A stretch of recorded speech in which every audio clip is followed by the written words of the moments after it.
Bon, déjà, je te remercie, Romuald, de bien vouloir partager ton travail. Donc, Plaisir. pour info, Romuald, il est client depuis 2021. Je viens de regarder, ça fait déjà 3 ans. Ah ouais, eh bien, ouais. Donc, Romuald, je me souviens plus si tu avais déjà fait de trading un petit peu avant ou pas, mais Pas d'option. pas d'option, ouais. Donc, voilà, et donc il a suivi une formation, il s'est mis aux options, et puis on peut dire qu'il a adopté, entre guillemets, ma philosophie, c'est-à-dire de tester, backtester. Tu étais déjà Ouais. dans cette philosophie-là, mais du coup, tu l'as adapté aux options.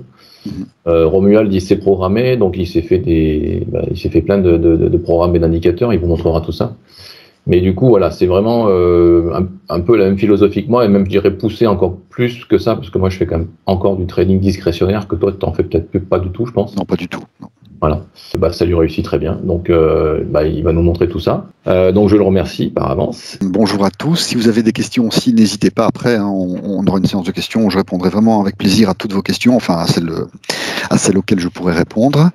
Donc, je me présente très rapidement. Donc, moi, je suis Romuald. Je suis physicien de formation, ingénieur en mécanique des fluides. Donc, je connais un peu, on va dire, les maths, la programmation, etc. Ça a toujours été un peu mon truc. J'ai découvert les options grâce à Paul. Et d'ailleurs, je l'en remercie parce que quand j'ai découvert le monde des options, c'était vraiment une révélation pour moi par rapport au trading tel que je le pratiquais avant. Et je voudrais vraiment remercier Paul, Celtinvest Paul, parce que il a vraiment été extrêmement disponible. Donc pour un coach, c'était plus qu'un prof, c'était vraiment un coach. Et j'ai vraiment appris énormément grâce à Paul, et en combinant le savoir de Paul avec ce que je connaissais un peu, on va dire, des maths et de la programmation, ça m'a permis de m'en sortir au trading par option. Alors ça s'est pas fait en quelques jours ni en quelques semaines, hein. D'autant que j'ai un travail sur le côté, puisque je dirige une entreprise, une petite PME de quand même 30 personnes en Belgique. Donc voilà, je suis pas mal occupé durant mes journées, et l'un dans l'autre, bon, j'ai pas pu travailler comme je le voulais aux options, donc ça a pris vraiment du temps. Mais je voulais pas faire non plus les choses à moitié, donc tant que je comprenais pas quelque chose, je grattais, et j'ai conscience maintenant, avec le recul et en relisant les mails, d'avoir été plus que lourd vis-à-vis de Paul, parce que tant que je comprenais pas, je posais les questions, et puis Paul, il rebondissait, il faisait des Skype, il m'appelait, enfin c'était voilà, j'ai pas été un élève facile à mon avis, mais comme je veux absolument toujours comprendre, ça prend du temps, quoi. Voilà, c'est tout. Mais par contre, une fois qu'on comprend et que ça marche bien, qu'on a des bonnes astuces, le trading par option, moi personnellement, j'adore. Et si je continue par la suite à faire du trading de manière un peu plus active par jour, parce que pour l'instant je fais vraiment très peu, hein, soyons honnêtes, hein, je passe quand même, j'en suis à mon 1200e trade en réel. Depuis que j'ai connu Paul. Mais bon, je regrette toujours de ne pas passer suffisamment de temps encore pour approfondir les options, parce que c'est vraiment un monde très très vaste, et je suis loin de tout connaître, quoi, vraiment, honnêtement, et je suis loin d'avoir les connaissances aussi de Paul, je m'en rends bien compte, hein, il faut être réaliste. Mais bon, je me débrouille. Et ce dont je voulais vous faire part aujourd'hui, c'est les outils que j'utilise, la façon dont je trade, voilà, la philosophie que j'utilise, et les outils avec lesquels je trade, et ça me réussit assez bien. Enfin, ça marche bien. Voilà, je suis tranquille. En fait, je dors tranquille. Vous savez, en trading, il y a il y a un indicateur un peu subjectif qui s'appelle l'ulcère index. Et cet ulcère index, moi, j'ai déjà suffisamment d'ulcère index avec l'entreprise que j'ai à gérer pour ne pas avoir un deuxième ulcère index avec le trading d'options. Et j'ai besoin de dormir sereinement. Et avec le trading d'options, ces gains et ces pertes capées, moi, ça me rassure, ça me permet de trader voilà, de manière assez rationnelle, et de trader de manière saine. Voilà, tout ce que je voulais dire. Voilà, donc là c'est la saisonnalité. Ça, c'est un des outils que j'utilise le plus, c'est-à-dire ce que j'aime bien regarder, c'est durant la période de trading. Donc par exemple, j'ai ouvert un bull put spread avec une DTE dans 15 jours. Et bien durant ces 15 jours, comment s'est comporté l'actif dans le passé, durant cette même période, durant les années précédentes. Voilà. Donc, je regarde comment ils se sont comportés par le passé et comment ce comportement se reflète dans le comportement, comment se reflèterait-il dans le comportement actuel. Donc, ce que j'aime regarder, c'est par exemple, je sais pas, Microsoft de aujourd'hui jusque dans 15 jours. Eh bien, comment il a évolué de jour en jour, donc comment le close a évolué de jour en jour en 2023, en 2022, en 2021, en 2020, etc. Avec un nombre d'années que l'utilisateur choisit, donc que je choisis, et un nombre de jours, bien sûr, que je choisis. Voilà, typiquement, ça, un exemple avec Google, là, vous connaissez, ce sont un graphique en chandelle. On voit, là, c'est un indicateur qui est Fibonacci, qui sont les bandes de Bollinger que j'ai couplées avec les Fibonacci pour avoir les supports et les résistances. Mais c'est pas, voilà, j'utilise ça de manière visuelle, mais je n'utilise pas ça du tout comme indicateur vraiment pour trader. Et les fenêtres que vous voyez en vert, ce sont des fenêtres de trading que j'ai utilisées par avant. Donc chaque fois que j'ouvre un trade dans TradingView, je mets cette fenêtre-là pour m'indiquer la date de début, la date de fin et le min et le max qui sont généralement le break-even de la stratégie et puis voilà jusqu'où il peut aller. Quand c'est un Iron Condor, évidemment, pardon, là c'est juste un Iron Condor, c'est un min et un max. Voilà. Là, on voit, mais ça, ce sont deux trades. Il y en a un qui est un peu plus à gauche également, on ne voit pas complètement. Et puis, il y en a un au centre. Ça, c'est un Iron Condor que j'avais ouvert, mais c'est juste un exemple. Et donc, on voit ce comportement passé, là, on le voit. Hein. Eh ben, j'aimerais bien savoir, durant cette période-là, durant les années précédentes, comment ça se passerait si ce même comportement, cette même dynamique, se passerait aujourd'hui aussi. Donc, comment je définis la saisonnalité? Il y a des entrées à donner. Donc là, on voit un extrait de code Python. Je rentre le symbole. Je rentre le nombre d'années que je veux analyser. La date d'aujourd'hui. On voit datetime.now, donc c'est juste du code Python. La date d'aujourd'hui, la date de fin, qui est donc la date d'échéance de l'option, et puis le ou les break-even. Si c'est il y a un boule pouce près, il y aura un seul break-even. Si c'est un Iron Condor ou si c'est un straddle, il y aura 2 break-even. Ce qui se passe, c'est que premièrement, une fois que je rentre juste ces données-là, et ce que fait mon code Python derrière, c'est qu'il télécharge les datas sur le nombre d'années passées à partir de maintenant que j'ai demandé. Si j'ai demandé 8 ans, eh ben, il va télécharger les données depuis 8 ans jusqu'à aujourd'hui. Et puis, pardon, pour toutes ces années, pour toutes ces années et ces jours, il va choisir les jours correspondant au jour actuel. Donc aujourd'hui, on est, je sais pas, on doit être le 10 janvier. Eh ben, il va regarder le 10 janvier 2022 jusque, je sais pas, au 26 janvier 2022, puis le 10 janvier 2021 au 26 janvier 2021, et puis etc., jusqu'au nombre d'années que l'utilisateur a demandé. Et il va télécharger toutes les données, donc le open, le high, le low, le close. Nous, ce qui nous intéresse, c'est le close. Donc, il va calculer le pourcentage de variation des prix entre ces deux dates. Et ce pourcentage de variation, eh ben, il va les regarder année par année. Et il va les appliquer au prix d'aujourd'hui. Donc, par exemple, je ne sais pas, imaginons que du 10 janvier 2022 au 11 janvier 2022, Microsoft est, je ne sais pas, monté de 1,03%. Eh bien, il va prendre ce 1,03%, il va dire, tiens, si le prix, le close de Microsoft aujourd'hui se comportait de la même façon qu'en 2022, eh bien, il monterait aussi de 1,03%. Et il fait ça pour tous les jours, il fait ça pour toutes les années qui ont été rentrées. Ce pourcentage appliqué jour par jour jusqu'à la fin, et ça donne un graphique, enfin plusieurs graphiques. Voilà. Alors là, c'est un peu, c'est le graphique typique de saisonnalité extrapolée. Donc je mets bien saisonnalité extrapolée pour Microsoft sur les 8 années dans le passé. Bon, là, c'était fait en novembre, le slide. Donc until, on voit 24 du 11 2023. Et donc, en fait, il a récupéré toutes les variations durant 8 ans et il les applique au close, au dernier close.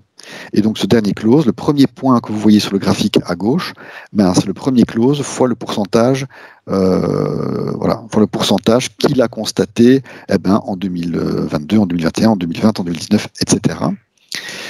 Donc là, finalement, on a la dynamique des prix sur le passé, mais extrapolé à aujourd'hui.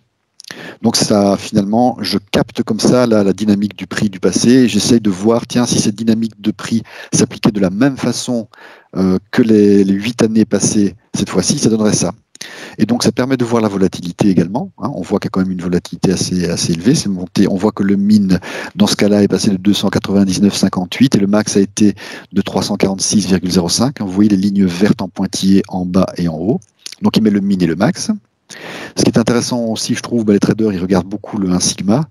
Donc la zone orangée que vous voyez, orange clair, on voit que c'est écrit moins 1 sigma en bas, plus 1 sigma en haut.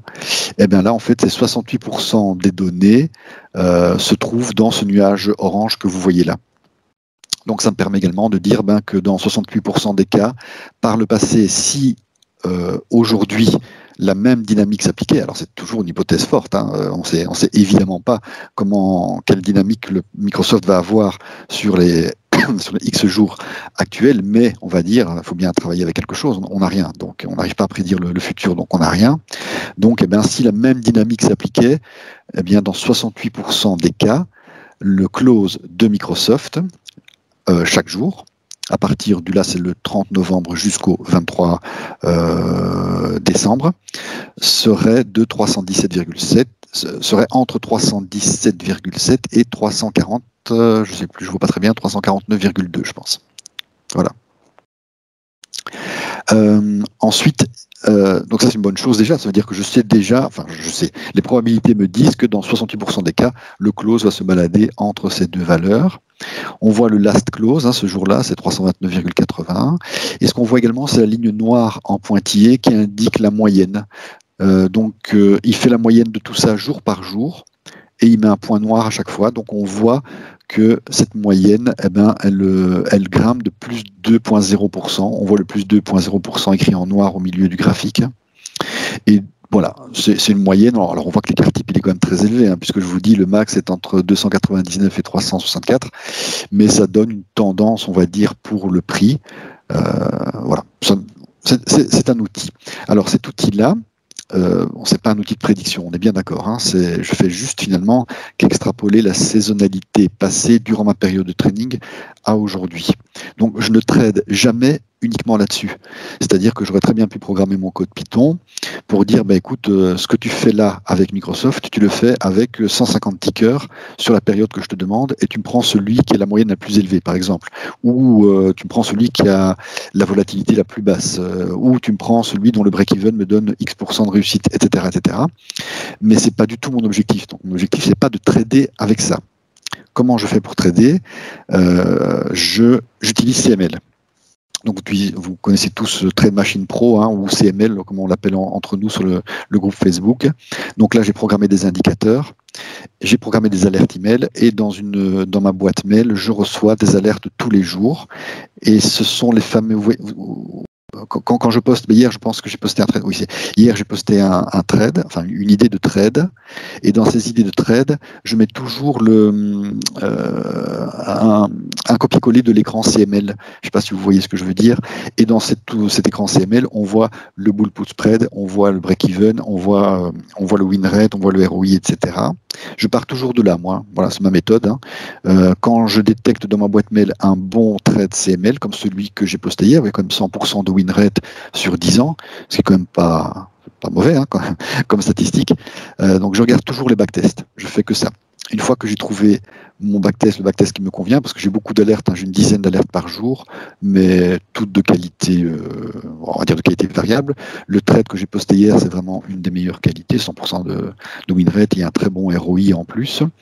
Le break-even et l'argent gagné correspond au money management. Donc là, c'est le deuxième point. Une fois que j'ai validé mon backtest, je regarde si ça correspond à mon money management, c'est-à-dire que si l'argent que je vais gagner avec ce trade, au vu du nombre de trades que je passe et au vu de mon win rate, me permettent d'entrer dans le money management que je me suis fixé. Donc c'est la deuxième étape. Donc d'abord, backtest ML. 2, le money management. Et 3, c'est là que j'enclenche cet outil-là, l'outil de saisonnalité, où je me conforte dans le fait que mon trade, que mon ticker s'est comporté d'une manière pas trop absurde par rapport au trade que je vais prendre. Par exemple, sur le graphique que vous avez à l'écran, est-ce que vous voyez la ligne rouge en bas, où c'est écrit 316,35, je pense. Voilà, cette ligne rouge-là, c'est le break-even du bull put spread que j'ai ouvert. Enfin, que je compte ouvrir, pardon. Donc voilà, je définis un bull put spread. Ce bull put spread, le delta que j'ai mis hier, par exemple, dans le groupe Facebook, c'était 28,20. Ça me donne un certain break-even. Ben voilà, je sais que le break-even de ma stratégie, là, on va dire, il est à 316,35.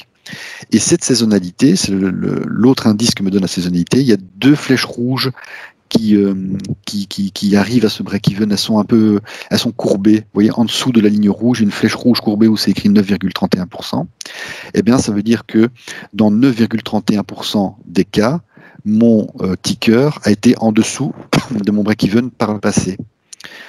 Pas à la date d'expiration, durant toute la vie du trade. Donc il compte le nombre de points, si vous voulez, les points bleus, les points de toutes les couleurs que vous voyez là, il les compte et il dit bah, ok, tiens, dans 9,31% des cas, avec la saisonnalité extrapolée pour Microsoft sur les 8 années dans le passé et jusqu'au 24/11/2023, eh ben, dans 9,31% des cas, on a été sous le break-even de la stratégie que je veux ouvrir.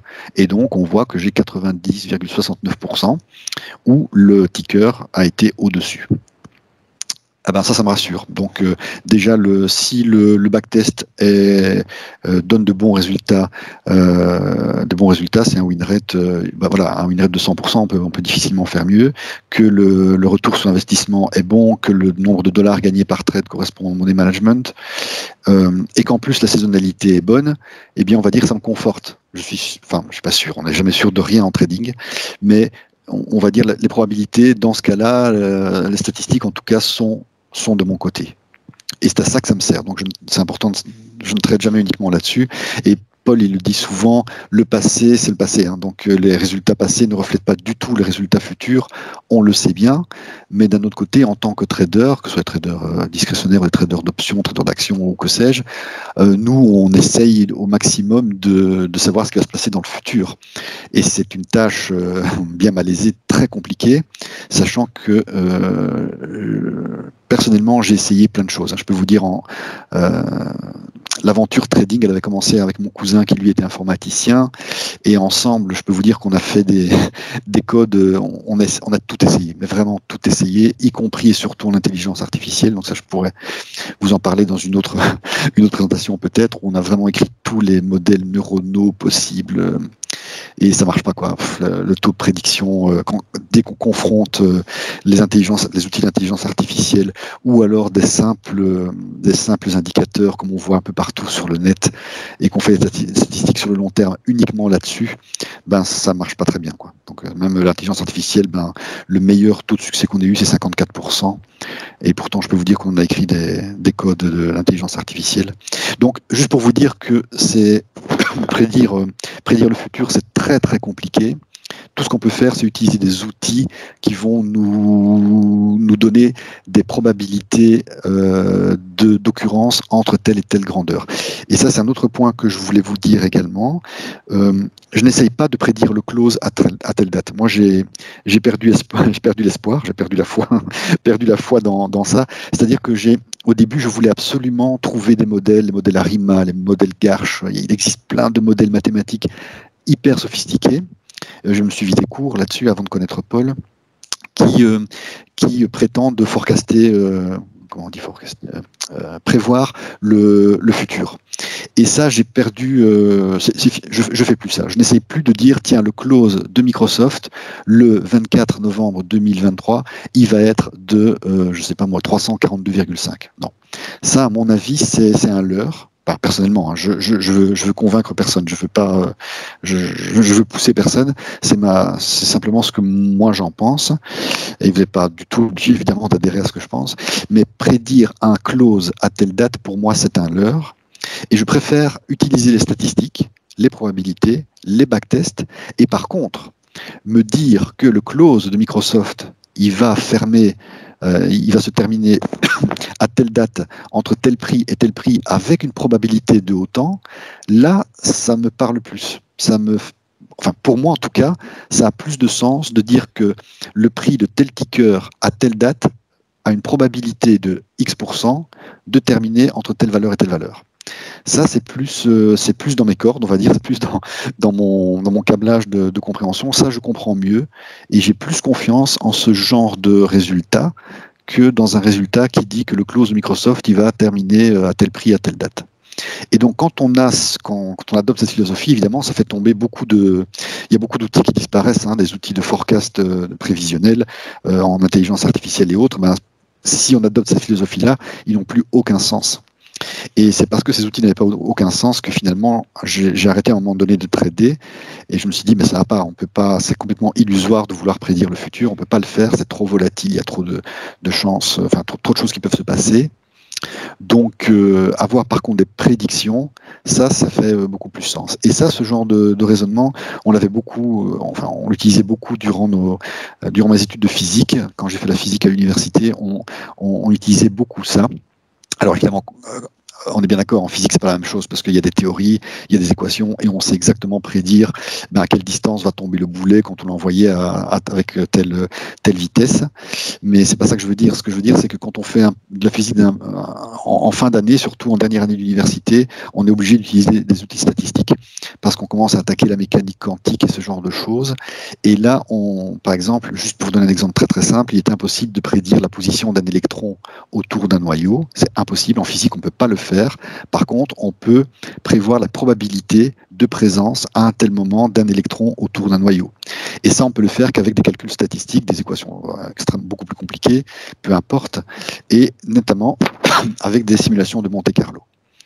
Et c'est pour ça que je voulais attaquer la deuxième série de slides, où c'est le deuxième et dernier outil, non pas vraiment dernier, mais on va dire le plus intéressant que j'utilise. Alors, les simulations de Monte-Carlo.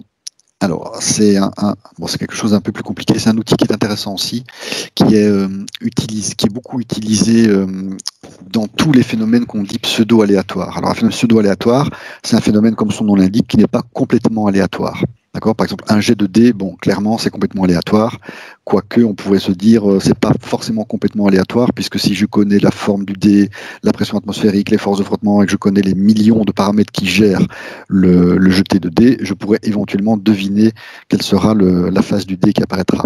Mais ça, c'est un détail. Des phénomènes pseudo-aléatoires sont des phénomènes qui ont une volatilité, qui est aussi autour d'une valeur moyenne, et qui ont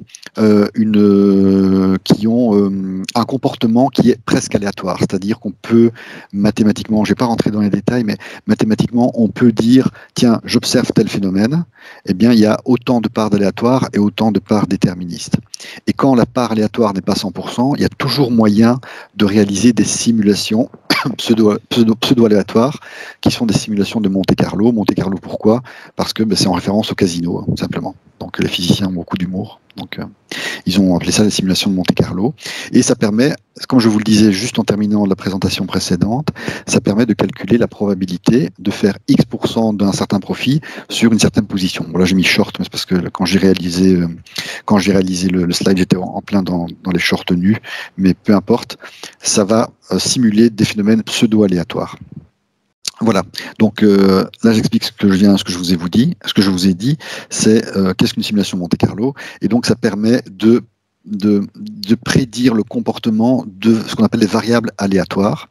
J'utilise cette technique-là, en fait, il n'y a pas que moi, je veux dire, il y a beaucoup de traders qui utilisent cette technique-là aussi pour essayer de déterminer la probabilité d'occurrence d'un prix entre deux valeurs en utilisant des simulations de Monte-Carlo. Il y a énormément de fields, de champs d'application des simulations de Monte-Carlo, hein, pas uniquement dans le trading, mais également bien sûr en physique beaucoup, en engineering énormément, et en business également, on utilise des simulations de Monte-Carlo pour simuler l'impact du marché sur le comportement d'une entreprise. Donc ça n'a rien à voir avec l'intelligence artificielle, ce sont que des maths qui sont derrière, mais ça vous être un peu plus clair juste après, ça permet donc de quelque part déterminer la probabilité d'occurrence d'une variable aléatoire. Alors, voilà, ce que ça dit ici, c'est une technique de simulation qui permet de déterminer les probabilités d'occurrence d'une variable aléatoire. Pour faire ça, évidemment, ça veut dire que les simulations de Monte-Carlo doivent réaliser de nombreuses boucles de calcul. Donc, ce sont des échantillonnages aléatoires qui doivent être faits énormément de fois. Parce que comme on va faire des statistiques derrière, il faut beaucoup de données. Mais l'avantage, c'est qu'une fois qu'on connaît le modèle, une fois qu'on connaît la façon dont la variable aléatoire va se comporter, eh ben, rentrer tout ça dans un ordinateur, c'est très simple à faire. Enfin, c'est très simple à faire. Je ne parle pas du code, mais je parle pour l'ordinateur. Lui, c'est exactement ce que lui, il aime. C'est-à-dire faire de nombreux calculs sur de nombreuses données et de nombreuses fois. Ça, il adore. Il est fait pour ça, l'ordinateur. Il n'est pas fait pour raisonner, mais il est fait pour faire ce genre de choses. Et avec l'augmentation de la puissance des ordinateurs, c'est surtout ces 20 dernières années, les simulations de Monte-Carlo ont pris beaucoup d'importance dans beaucoup de domaines. Le fait de répéter ce process maintes et maintes fois ne va pas donner toujours le même résultat, parce qu'on introduit une composante aléatoire dans le code de calcul qui va faire que les résultats vont osciller autour d'une valeur moyenne, d'une façon plus ou moins aléatoire, un peu comme les prix. Voilà. Alors, ce qu'on fait, je vais vous expliquer d'où ça vient ce plat de spaghettis qu'on voit à l'écran. Comment on simule le comportement aléatoire? Parce que ça peut paraître un peu théorique, un peu flou, en fait c'est extrêmement pratique. Mon code de calcul, il télécharge les données pour un ticker donné, il télécharge toutes les datas de ce ticker sur un nombre d'années dans le passé également. Donc c'est le même principe que pour la saisonnalité, sauf que là, il va regarder durant la période de trading, hein, j'insiste, hein, je ne regarde pas ça sur toute une année, je regarde ça durant la période de saisonnalité, et durant ces périodes de saisonnalité, il va regarder comment le ticker s'est comporté. Sur les X années, par exemple, il décide d'aller 8 ans dans le passé, ben, durant les 8 ans, il regarde comment ça s'est passé, et il va également regarder comment le ticker s'est comporté sur les 8 dernières années de manière générale. Quand je dis comment il s'est comporté, il regarde vraiment le close, et il regarde le changement du close de jour en jour.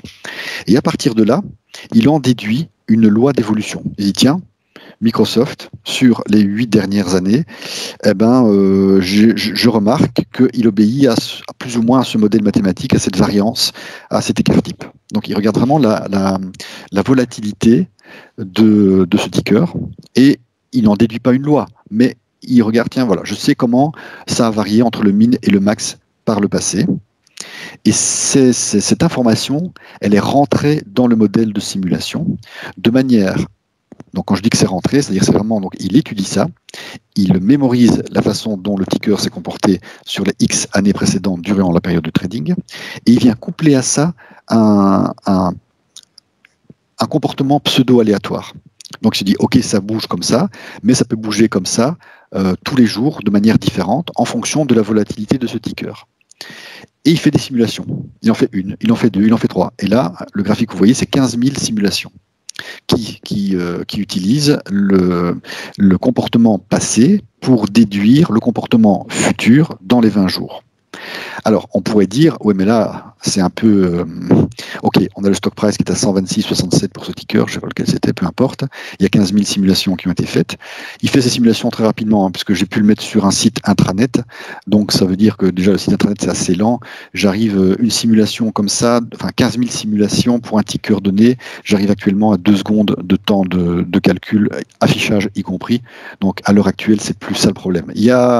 Quand j'étais étudiant, en tout cas, c'était un gros problème, parce que je me souviens que pour faire des simulations Monte-Carlo, notamment en physique des particules, on travaillait sur des ordinateurs du CERN et il fallait attendre les résultats, on avait les résultats au bout de 8 à 10 jours. Hein, donc c'était un peu différent à l'époque. Ici, en 2 secondes, une simulation Monte-Carlo, enfin 15 000 simulations Monte-Carlo, en 2 secondes, c'est plié. Et on a ce genre de graphique. Alors ce genre de graphique, c'est un plat de spaghettis, on pourrait se dire, ouais, mais ok, c'est super sympa. Par contre, je vois que j'ai des pics à 500. Là, la courbe verte, je ne sais pas si vous la voyez en haut à droite, elle a un pic à 500. Et puis, j'ai des courbes en bas, on est presque à 50. Donc ok, c'est sympa, mais moi, ça ne m'intéresse pas. Dire que Microsoft va varier au bout de 20 jours entre 50 et 500, c'est pas très intéressant. Et oui, mais ça, les simulations qu'on voit là, N'oublions pas que c'est un comportement statistique. Donc, on a ou une loi normale, ou une loi gaussienne, ou une loi de Poisson, peu importe. On a toujours, vous voyez le genre de courbe en cloche qu'on rencontre régulièrement, hein, notamment pour les 1 sigma, les 2 sigma. Ben, aux extrémités des courbes en cloche, il y a toujours des datas qui existent. Donc, on aura toujours des petits morceaux aux extrémités, soit très faible, soit très élevé, mais avec des simulations comme ça, basées sur le hasard, forcément, même si le comportement passé est absorbé et appris par le modèle de Monte-Carlo, forcément, on aura toujours des extrêmes. Ça, ce sont des extrêmes. Mais ce qui est intéressant, c'est de compter le nombre de points. Et donc, dans ce fouillis de spaghettis que vous voyez, ce qui est vraiment intéressant, c'est de dire, ben tiens, j'ai autant de pourcents de données qui se trouvent entre telle et telle valeur. Et donc, on en revient toujours à la philosophie principale qui est de dire, je ne veux pas savoir où Microsoft va être dans 20 jours, à quelle clause il va être, mais entre quelle clause et quelle clause, il a une probabilité d'être. Et les statistiques et les probabilités pour des simulations Monte-Carlo, ça adore aussi parce que c'est exactement fait pour ça. Les simulations Monte-Carlo, ça ne va jamais vous donner le forecast à telle date, mais ça va vous donner une probabilité d'évolution des prix. Le plat de spaghettis que vous avez vu avant, eh bien, je demande à Python de me mettre ça sous forme d'histogramme. Alors il y a du vert et il y a du bleu. Ben, le vert, c'est au-delà du break-even de la stratégie, et le bleu, c'est en deçà du break-even de la stratégie. Ouais, le break-even, il est juste là. Donc j'ai rentré mon break-even, il est à 130,86, et puis ben, voilà, lui, il dit, ben, tu as 64,3% de chance que ton close se finisse au-delà du break-even. Ça, c'est juste, il ne faut pas vous effrayer, c'est juste un histogramme d'occurrence. C'est-à-dire qu'on voit vraiment d'ailleurs l'axe Y, il a comme nom counts. Donc c'est vraiment le nombre de counts, comment on dit, de comptage. Ouais. C'est des points de comptage, comme s'il comptait des taux de particules, tac, tac, tac, tac, tac, tac. Il les compte toutes, il fait un histogramme et il regarde, ben, tiens, parmi tout ça, quelle est la probabilité que mon prix soit au-dessus du break-even que m'a demandé l'utilisateur. Et c'est basé sur la distribution passée. C'est toujours pareil, hein, on n'a pas le choix, hein, on n'a que ça comme données, donc il faut qu'on se base sur le passé. Et ça, c'est le deuxième outil que j'utilise. C'est pas un outil magique, hein, c'est un outil statistique. Et encore une fois, je ne me sers pas de cet outil-là pour trader, de cet outil-là seul pour trader.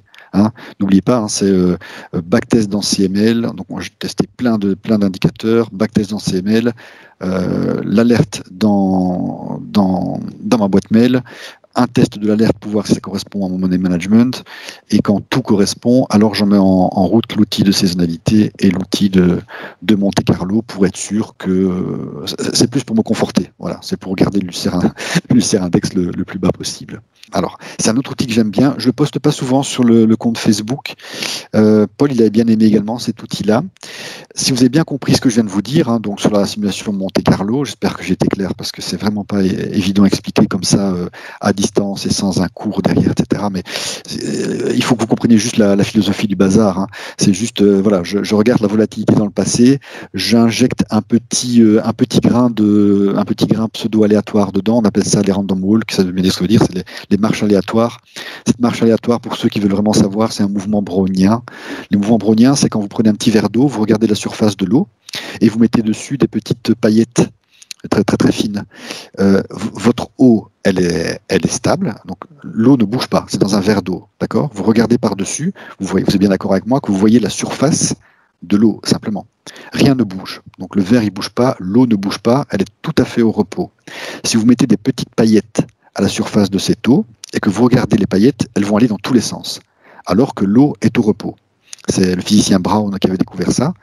Et en fait, c'est parce que toutes les molécules dans l'eau s'agitent à des vitesses immenses et ces vitesses se répercutent sur les petites paillettes que vous avez mises dans l'eau.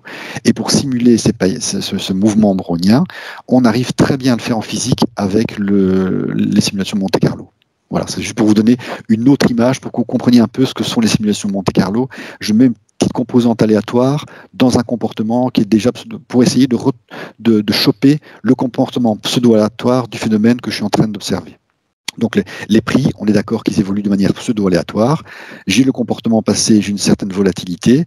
Eh ben moi, je voudrais que ma simulation de Monte-Carlo, elle me reflète ce comportement pseudo-aléatoire via un petit grain que je vais insérer dans mon code. Ce petit grain, c'est le mouvement brownien de ces fameuses petites particules qui sont à la surface de l'eau, et ça me donne le plat de spaghetti que vous avez vu, et ça me donne des probabilités de comportement pseudo-aléatoire.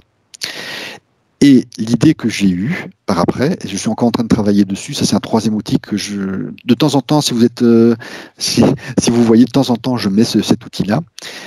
Ce que je viens de vous dire, c'est sur le comportement du close, ok, donc le comportement du ticker, ok. Mais pourquoi ne pas appliquer la même chose sur les formules de Black-Scholes pour voir quel serait le comportement pseudo-aléatoire des prix de mon option. Donc, on ne parle plus du prix du sous-jacent, on parle cette fois-ci du prix de l'option. Et comment le prix de l'option, concernant le prix de l'option connaissant la volatilité implicite et connaissant la volatilité de mon ticker, comment tout ça se combine ensemble pour me donner un prix d'option qui lui aussi pourrait varier de manière aléatoire. Et ça me donnerait finalement une probabilité de succès de ma stratégie d'option en utilisant le comportement pseudo-aléatoire et la simulation Monte-Carlo.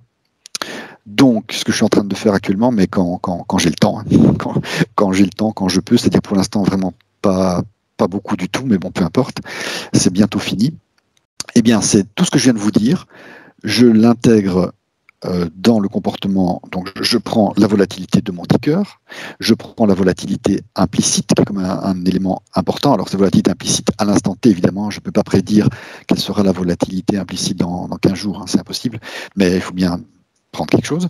Donc, je prends la volatilité implicite d'aujourd'hui, je prends le comportement passé de mon ticker et la petite poussière magique de pseudo-aléatoire. Vous vous souvenez, la petite composante random walk du mouvement brownien. Je prends tout ça et je rajoute une quatrième composante qui est la formule de Black-Scholes qui permet, vous vous souvenez, Paul vous a certainement dû vous le dire dans les formations, de déterminer le prix d'une option.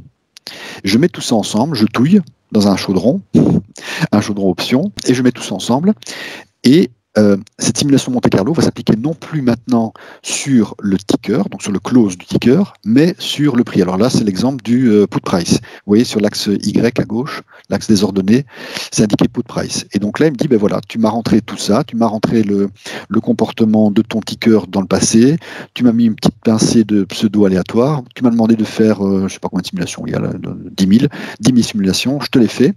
Et voilà comment, avec cette composante aléatoire, est censé se comporter le prix du put jusqu'à l'expiration. Alors, voilà, donc ça donne une idée. Et mon idée, c'est d'utiliser ça et de le mettre dans une stratégie bull put spread, par exemple. Donc, j'aurai un put vendu et un put acheté, et je simule le comportement du prix de mon option avec une simulation de Monte-Carlo. Et je lui demande à chaque fois de calculer est-ce que c'est un succès, est-ce que c'est un échec, donc est-ce que je suis à l'expiration au-delà de mon break-even ou en deçà de mon break-even.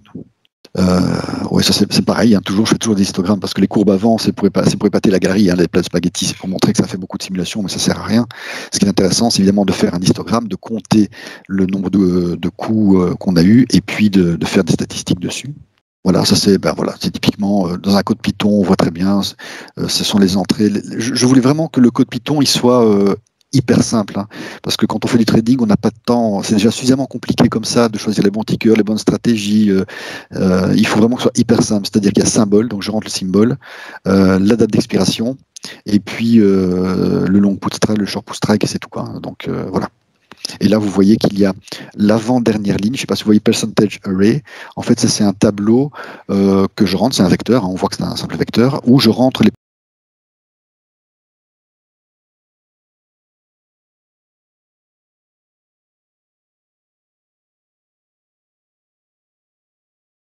et donc calcule-moi les probabilités que la stratégie que je viens de te demander, donc là on voit long put strike 160, short put strike 170, lui il va chercher le prix des options au jour J, il applique les simulations Monte-Carlo, il calcule, grâce à la formule de Black-Scholes, il peut calculer le futur price, le futur prix de l'option, avec une volatilité implicite évidemment qui est celle d'aujourd'hui.